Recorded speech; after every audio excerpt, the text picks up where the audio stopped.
민수기서 34장을 읽었습니다. 여러분, 민수기서 34장은 방금 읽었던 것처럼 가나안 땅의 경계에 대해서 우리에게 가르쳐 줍니다. 근데 참 놀랍지 않습니까?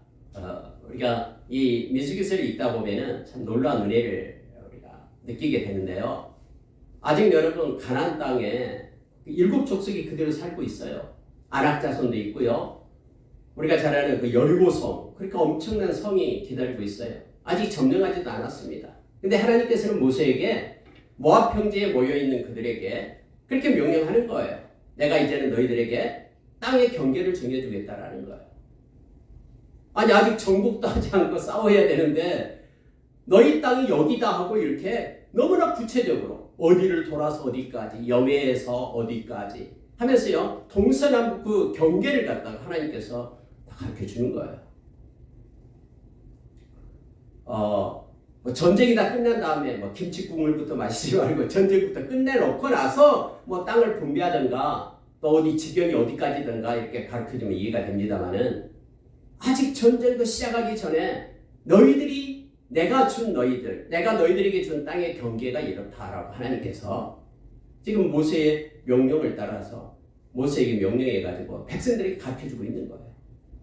만약에 여러분 다음에요 이 경계가 하나님이 가르쳐준 경계대로 이스라엘의 땅이 되지 않는다면 아니 하나님은 그럼 뭐 거짓말하는 하나님이 됩니까? 뭐 뻥치는 하나님이 되어버리고 맙니까? 하나님께서는 이 말씀을 우리에게 주신 이유가 있음을 보게 됩니다. 저와 여러분은 약속의 말씀을 붙잡고 살아가는 사람들이잖아요. 하나님께서 약속하신 모든 것들은요 반드시 성취됩니다. 하나님이 맹세하신 모든 말씀들은 너무너무나 정확하게 그대로 역사로 그대로 증명해서 보여주고 있다는 것을 알게 됩니다.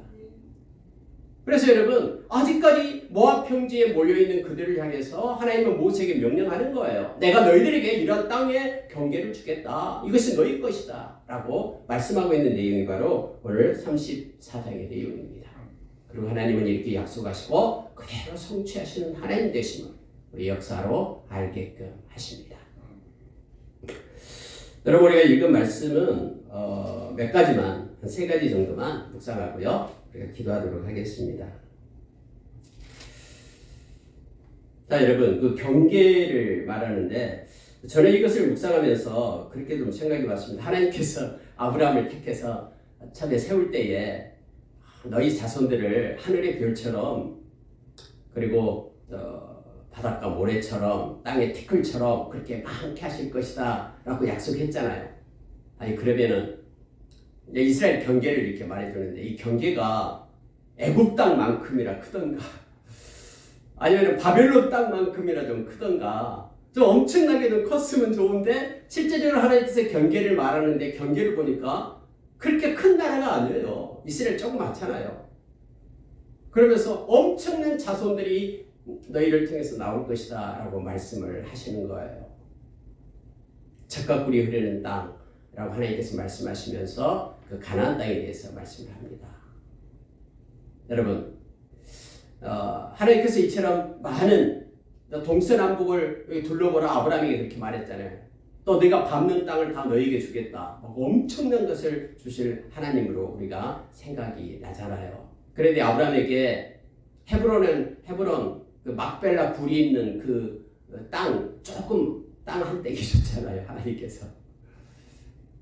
물론 거기에 그래서 아브람 또 이삭, 야곱 뭐 그의 부인까지 다 거기에 장사를 했습니다만은 여러분 좀 그렇잖아요.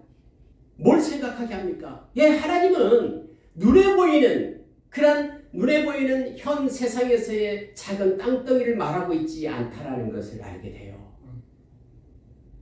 하나님은 아브라함에게 복을 내리잖아요. 그래서 엄청난 복을 내리는데요. 너희 후손이 이렇게 많을 것이다 라고 말하는데 이스라엘은 실제적으로는 그렇게 많지 않잖아요. 뭘 얘기합니까? 갈라디아 3장에 가면은 바로 하나님의 백성을 말하고 있음을 보게 되는 거예요. 아브라함의 후손을 통해서 예수 그리스도 만왕의 왕이 오시고 그 예수님을 통해서 무수한 하나님의 백성들이 생명 없는 역사가 영원한 복을 받는 하나님의 자녀들이 나올 것을 말하고 있는 거예요. 이 땅에서 조금 더 잘 먹고 잘 사는 것으로 하나님의 복이라고 생각합니까? 아니잖아요. 이스라엘의 경계를 이렇게 조그맣게 얘기했어요. 그러나 영적 이스라엘이 저와 여러분이 됐잖아요. 성경에서요. 갈라디아서 3장에서 나오고 있잖아요. 저와 여러분의 경계는요, 저와 여러분에게 주신 하나님의 그 경계, 그 지경은 끝이 없습니다. 영원한 하나님의 나라, 하나님 우리를 위하여 금거든 아름다운 기업은 너무너무 아름답고 풍성하고요, 젖과 꿀이 흐르는 곳이에요. 평안과 기쁨이 있는 땅이에요. 그래서 여러분요, 처음부터 이것을 우리가 묵상하면서 생각해 보면은요, 하나님께서 말하는 것은 이 땅에서 상징적으로 나타내는 그것으로 끝나는 것이 아니라 놀랍고 크신 하나님의 은혜가 있음을 우리로 알게 합니다. 영적인 영원한 생명을 주신 하나님, 영원한 하나님의 나라를 우리에게 허락해 주신 그 하나님을 말씀을 통해서 확장하여 우리가 묵상해 볼 수 있음을 보게 됩니다. 하나님은 이처럼 경계를 정하셔요. 이것도 우리가 기억을 하시기 바랍니다. 저와 여러분이 인생의 길이를 정하신 분이 하나님이시에요. 그분이 축복자 되시거든요. 우리보다 우리에 대해서 더 잘 알고 계신 분이 그분이죠. 왜요? 그분이 만드셨기 때문에요. 우리 인생 가운데 크고 작은 일들을 놓으신 분이 그분이셔요. 참 근데 놀랍죠. 이 하나님의 주권은요, 절대로 우리의 자유의지를 훼손하지 않습니다. 크게 놀라운 거예요.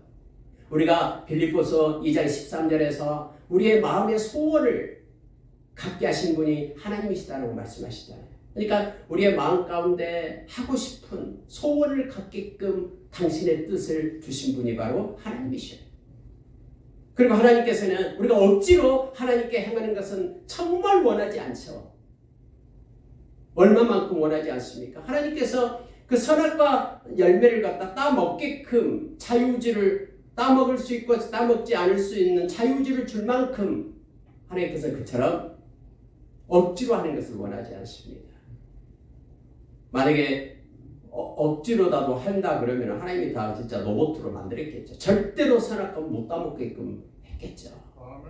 그러나 하나님께서는 지금도 마찬가지예요. 우리의 마음의 중심을 가지고 자원하는 마음으로 행하는 것을 하나님은 너무너무 기뻐하십니다. 이걸 또 하나님이 원하시고요. 만약에 우리가 자원하는 마음이 아닌 다른 마음이 있는데 억지로 행한다 그러면은 그게 바로 위선이고 하나님께서 가장 싫어하는 것이며 표면적 크리스천임을 로마서 2장에서 우리에게 가르쳐주고 있는 것이죠.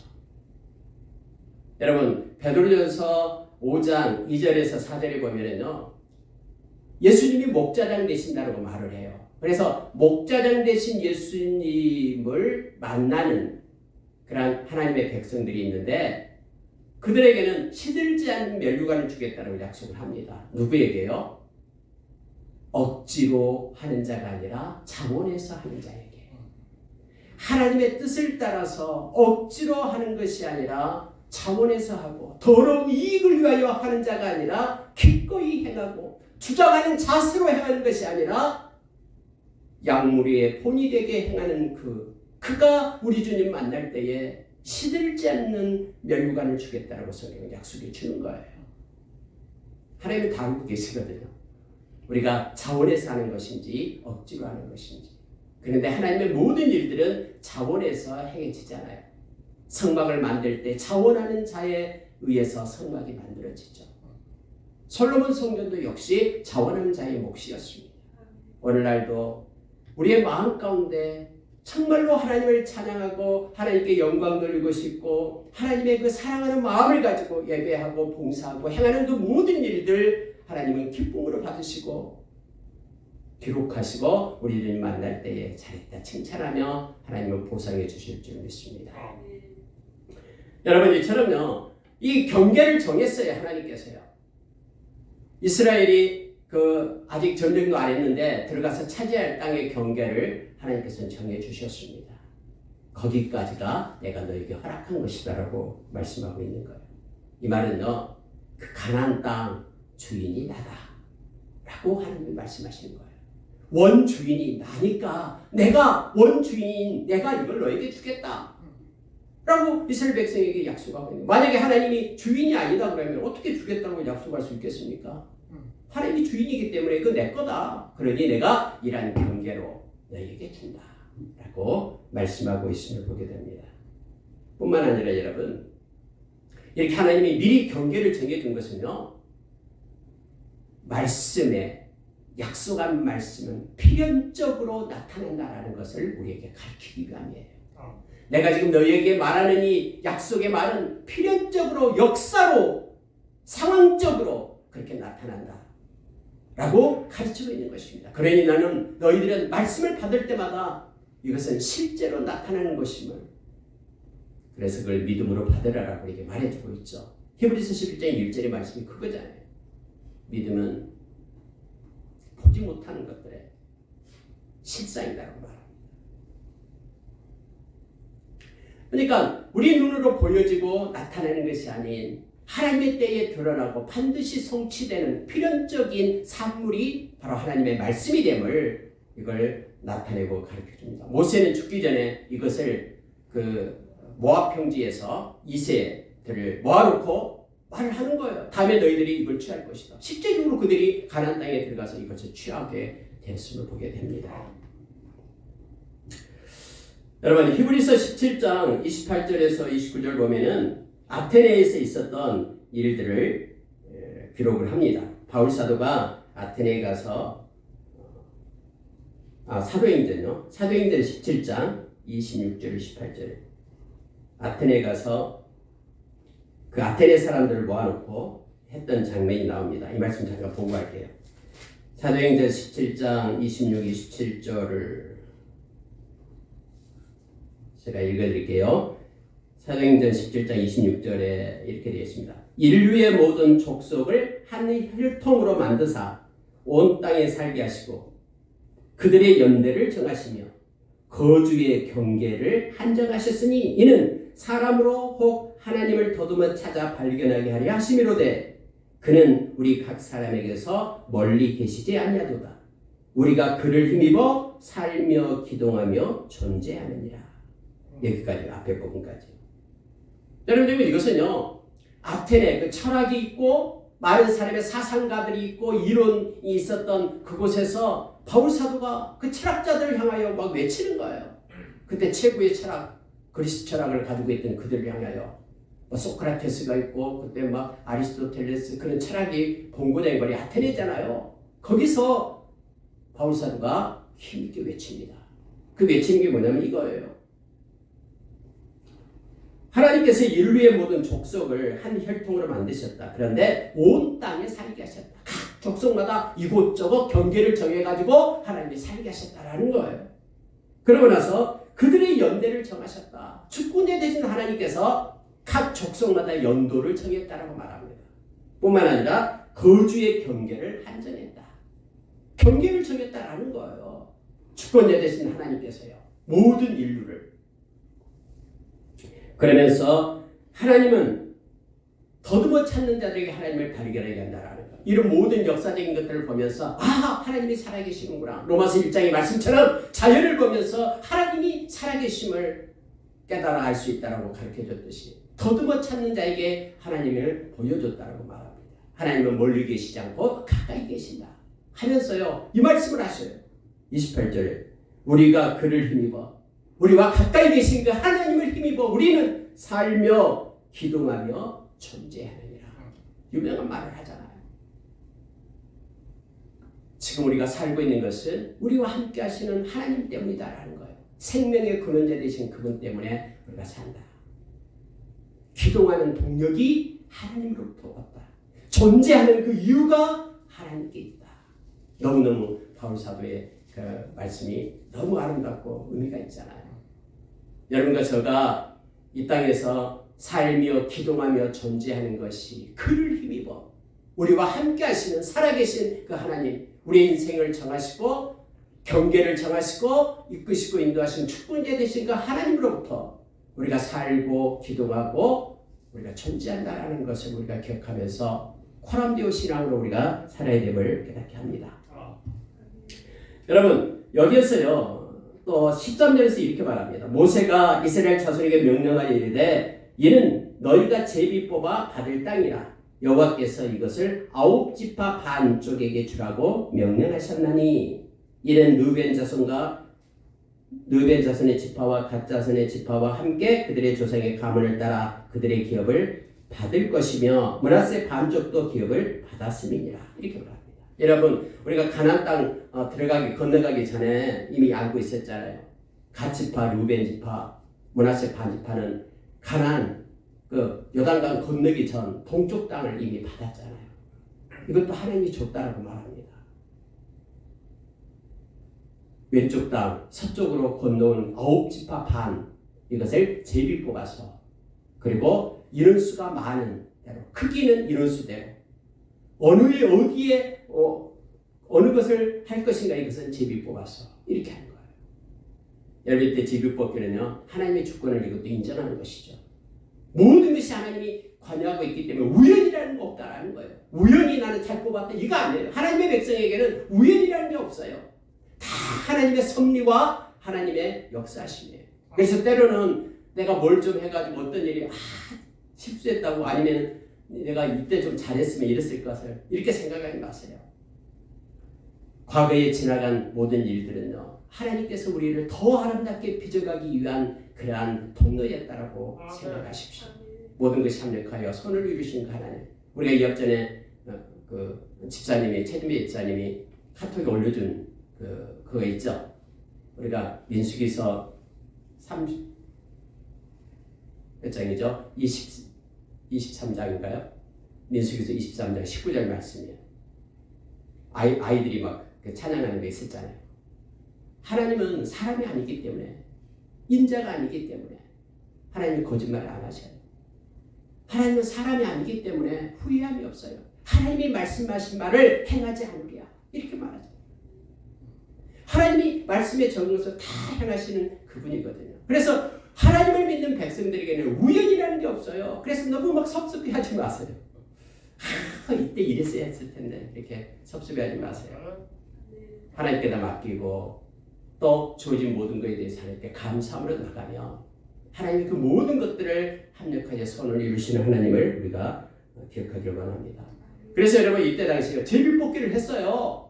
그래가지고 하나님께서 개입하신다라는 것을 믿기 때문에 그들이 아무리 산악지역을 뽑았다 해도 그들은 불평하지 않았습니다. 감사로 받았지요. 그래서 제비뽑기를 하는 거예요. 막 푸른 들판을 뽑았다 해도 내가 잘 뽑았다라고 뒤에 뽑는 사람이 나와요. 여기 보면은 그 뽑는 사람도 하나님이 다 정해줬어요. 그들이 뽑거든요. 여러분 왜 그런 나쁜 것을 뽑았냐라고 막 지도자를 갖다 욕하고 그러지 않았습니다. 하나님께서 정해준 것이기 때문에 감사로 그들이 받는 것이죠. 하나님의 뜻이 있기 때문에. 그리고 내가 잘 뽑았기 때문에 그 기름진 것을 뽑았다 이게 아니에요. 하나님이 허락했다. 이렇게 보는 것입니다. 우리가 여러분 사도행전 1장에 보면은 이제 가룟 유다가 죽으니까 마띠아를 제비뽑기에서 뽑잖아요. 그 예수님의 제자 12명 중에 한 명을 채우죠. 기도하고 난 다음에 제비 뽑아서 함께 이제 사도로 그들을 세움을 보게 됩니다. 하나님의 손을 구하는 거예요. 그래서 제비 뽑기로 이렇게 이루어지는 것은 그 소유주가 하나님이기 때문에 하나님이 개입하신다. 뒷짐짓지 않고 하나님이 늘 관여하신다 이거라고요. 또 하나는요. 하나님께서 행하셨기 때문에 우리는 불평하지 않고 감사를 받는다. 이런 의미가 있음을 보게 됩니다. 여러분 마지막으로 29절 보고 마치겠습니다.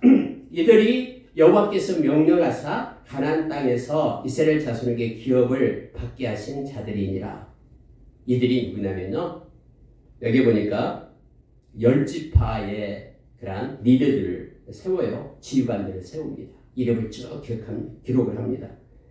23절에 요셉 19절에 보니까 그 사람들의 이름은 이러하니 유다 지파에서는 여분네의 아들 갈렙이요. 갈렙만 보이고요. 나머지는 우리가 잘 모르는 이름들로 쭉 기록이 되어 있죠. 그리고 므낫세 반쪽도 받아야 되니까 한 지휘관을 뽑는 거예요. 그래서 10개의 지휘관이 뽑혀서서 그들이 제비뽑기에서 땅을 가지게 됨을 알게 합니다. 근데요, 이것은요, 성경에 이렇게 기록되어 있어요. 이들이 여호와께서 명령하사 가나안 땅에서 이스라엘 자손에게 기업을 받게 하신 자들이니라. 여호와께서 명령하사 행하게 하신 그 일을 한 이들이다 하면서 구체적인 이름까지 성경은 기록해주고 있는 걸 보게 됩니다. 하나님은 참 섬세하십니다. 그리고 누구누구를 그리고 그렇게 뽑아라라고 방법까지 하나님은 말씀하시고 인도하십니다. 우리가 우리의 일상에도 다 하나님께 의지하면요, 자세한 부분까지 하나님은 우리를 인도하시고 이끌어 주십니다. 그리고 그 일을 행할 때에 우리의 마음 가운데 기쁨을 주어서 자원하는 마음으로 기쁨으로 하나님의 말씀을 따라 행하게끔 하시는 분이 바로 성령님이심을 성경이 우리에게 가르칩니다. 아까 우리가 기도했듯이요. 그래서 우리가 성령 충만함을 받을 때, 성령 충만함을 될 때 성령님께서는 우리와 그 말씀을 따라 살게끔 우리를 인도하시는 거예요. 예수님께서 이렇게 말씀했듯이 성령님이 오시면 성령님은 자의적으로 가르치는 것이 아니라 나의 말을 가르칠 것이다. 그래서 진리 가운데로 너희를 인도할 것이다 라고 말씀해 줍니다. 그래서 우리가 성령님은 보이지 않잖아요. 이게 성령의 역사인지 아닌지를 구분하는 것은 뭐예요? 말씀이에요. 그래서요. 만약에 막 성령 충만하다고 뭔가 막 행하는데 말씀의 자에 되면 아니다 그러면 그것은 악령이에요. 성령이 아니라. 그래서 성령님은 언제나 말씀을 가지고 우리 가운데 인도하신다라는 걸 우리가 기억하기를 원합니다. 말씀을 마치겠습니다. 우리의 인생의 경계를 정하신 우리 하나님을 찬양합니다. 그분은 좋으신 분입니다. 그리고 우리는 하나님을 우리와 함께 하시는 그 하나님 때문에 우리는 살며 기동하며 존재합니다. 하나님과 평생 동행하면서 하나님이 기뻐하는 자리에 서고 하나님께서 경계를 정하신 그곳에서 누리며 기뻐하며 감사하며 영광 돌리는 삶 사는 저와 여러분 되기를 원합니다. 기도하겠습니다. 하나님 아버지 감사합니다. 보잘것없는 인생이